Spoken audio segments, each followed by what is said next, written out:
Good morning everyone. কালকে একটা video post করেছিলাম, তো তোমরা বুঝতে পেরেছো কিনা জানি না, আজকে তাই শর্টে তোমাদের সাথে শেয়ার করছি।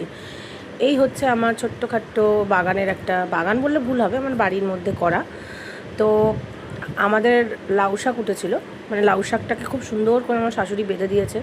আর কচি কচি পাতাগুলো এত সুন্দর, মানে দেখে একটা রেসিপি বানাতে ইচ্ছা করলো। তো অনেক তো ইলিশ ভাপা, ইলিশ চিংড়ি, মানে অনেক কিছু রেসিপি আলাদা আলাদা করে আমি তোমাদের সাথে শেয়ার করেছি, ইলিশ মাছ, চিংড়ি মাছ। এইবার আমি লাউ পাতায় ইলিশ মাছ করব। তার জন্য নুন হলুদ মেখে নিলাম, সর্ষের তেল দিয়ে ভালো করে মেখে সর্ষে পোস্ত দিয়ে আমি মাছটাকে ভালো করে মাখিয়ে নেব।